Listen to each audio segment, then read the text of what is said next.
Hey, good morning, everybody. It's Wednesday morning. It is the last day of February, February 28th.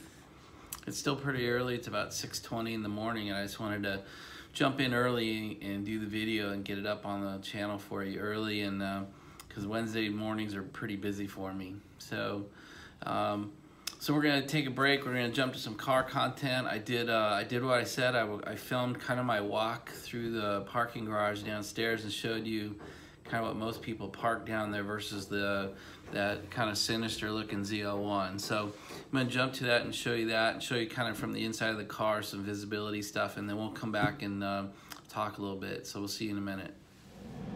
All right, everybody, I just thought I'd show you what the rest of my garage looks like, so you can get a sense of why my car sticks out so badly.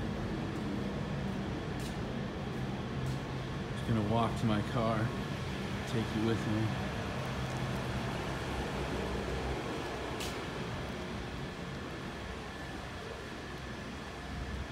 Everyone drives commuter cars. There's a nice Mercedes.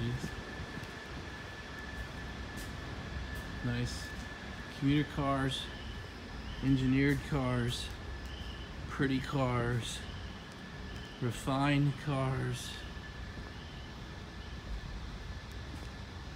and then the beast.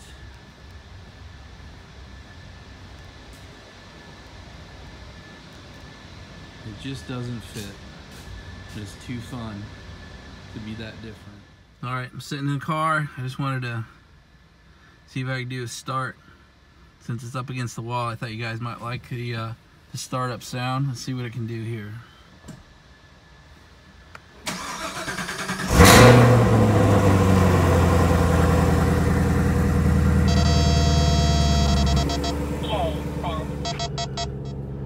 Let me unplug that stupid thing. All right, so the windows are rolled up, kind of like a cave in here.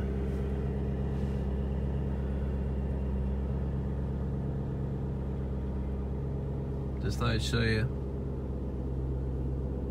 a quick interior view. You can see the banner.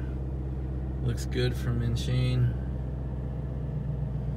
But I thought I'd show you from the top of the steering wheel to there. Look, it's a fist. That's my visibility. Keeps you focused, that's for sure. All right, everybody, see you later. All right, good morning, everybody. It's still early. I hope you enjoyed the walk through the parking garage to see what other people park and to see just how different that Camaro is to the other vehicles that park downstairs. Everyone else drives either a kind of a shitbox commuter vehicle, or they drive a truly refined and engineered product like an Audi or a BMW or a Mercedes. So the cars I drive really stick out. I mean, they really don't look like they belong to a CEO. They don't look like they belong in a downtown DC parking garage, so it does stand out. I kind of like it. They all fit me better than those really nice engineered products. I love those products. I just feel like a poser when I'm driving them. So anyway, the visibility in the ZL1, I wanted you to see kind of how it looks when you sit in there with all the tint on it, and how squat it sits. It's where the window sits just above my shoulder line, so it's definitely the car I sit lowest in compared to the door. And then you saw it was just sort of a fist of visibility between the steering wheel and the visor. So it does focus your vision, though. I find that I can drive it just fine. It takes a few days. I think like just about any new car you get into, it takes a few days to get used to, but I do love it. So anyway, if you're new to the channel, welcome. If you're interested in things like Viper content, the ZL1, 1LE content, the Demon should be here any day. The ZR1's about a month out, or the Trackhawk, or if you're interested in learning how drag racing works, if you're interested in how track racing works, please subscribe, please stay connected, please get involved with the channel, ask questions, help drive the content. And we have a pretty active community in here. I see lots of questions and comments come up. We have about 5,500 subscribers today, so it's still growing. We add a few every day. And I think as we do more on the tracks and more collaborations, I think we have several collaborations with some of the bigger producers, whether it be Shane at InChain Designs or Nick at Guitarmageddon or Mike at StreetSpeed 717 or Doug DeMaro. And we have plans over the next few months to do several things together. So, gosh, I think my wife would say what you're seeing is really the an old man who has got the desperate attempt to cling to his youth. And if that interests you and that entertains you, you know, please subscribe and please stay involved. Let's see, you've seen some things start to change. I mean, I'm starting to learn some new skills. That was one of the other things I told you I'd talk about from time to time. And my YouTubing skills, my production skills, my editing skills, you know, I think continue to get refined. So I've actually gone and, you know, subscribed to SoundCloud, and we'll learn how to pick different musics to, you know, music to put onto these videos. I've also subscribed to TubeBuddy, and you're going to start seeing a little bit more customized thumbnails, you know, maybe an outro or finishing or exit screen. So we're trying to do some things that boost up our views, boost up our search hits, you know, start working on some of the SEO stuff, start getting our subscriber count up. So all that's in process, and yesterday was my first customized thumbnail. So I'm just trying to learn these skills, but I told you I would kind of bring it up as I did it. All right, guys, this is the kind of the last piece of the day for us, and it's really more of a life conversation or a business conversation, and it's really the concept of what I call the grind. And I think so many people are led into business either to start their own or to buy one and own it, and with the impression that it gets easier and easier over time, or if you'd only just grow a little bit more and be easier. And I just want to talk about my experience as the owner and the CEO now for, gosh, 25 years. And what I found is it really doesn't get a whole lot easier. And we've talked about this a little bit in videos, gosh, maybe a month, 2 months ago now. But this kind of this invalid search by a lot of people for the silver bullet or for the easy way. And I just want to kind of talk through, you know, once you find something, it has to be repeated time and time again. And it really kind of becomes a grind. And if you can become comfortable with the daily grind, the hourly grind, the weekly schedules, the monthly grind, and eventually even annually, you know, every year kind of can appear the same. And I know lots of times people get bored. And the thing I want to kind of warn you about is I think excellence comes from doing small things well time and time again, whether it be hourly, daily, weekly, monthly, quarterly, or on an annual basis.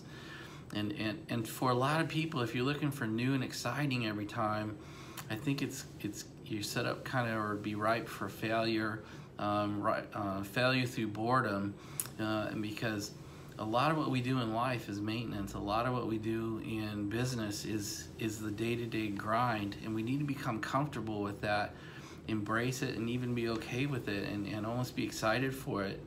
You know, whether we're using, it doesn't matter which part of the business we're talking about, if it's the front door, if it's your branding, your marketing, your sales, how do you make sales? And then you find out how you did it, you make one good sale, you learn from it, and then you got to repeat it, you got to do it again. And guess what? Then you get a second one in and you learn from it, and you tweak your system a little bit, then you do it a third time.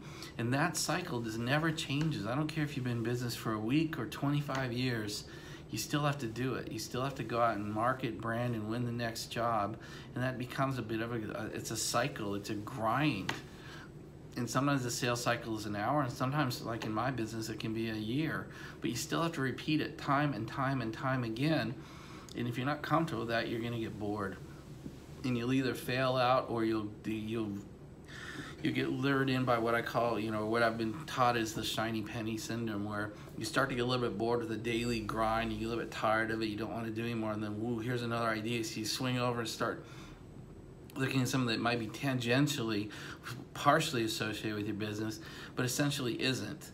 And now you're split, and you have to divide your time against the business and this new thing. And so I just want to state and just be honest with you that the success is Success really is getting good at the grind. And then you make your sale, and now you have to deliver. You have to deliver the product, you have to deliver the service, and you have to be good at that. And sometimes, like in my business, that's providing daily service. Each and every day we have to provide service to the customers who have purchased us. And that's a grind. And sometimes it's the same task over and over and over again, weekly, monthly, quarterly, and we have to be good at that. And then the back office side, whether it be accounting, bookkeeping, taxes, benefits, HR, performance management, that is also a grind. That's doing the same thing over and over and over again. Hopefully you learn from each time and you get a little bit better at it, but you still are doing essentially the same thing. You're doing annual reviews or performance reviews, whether you're doing weekly or however is most comfortable for you.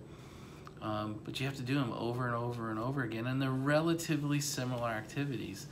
Bookkeeping is the same, hour to hour, day to day.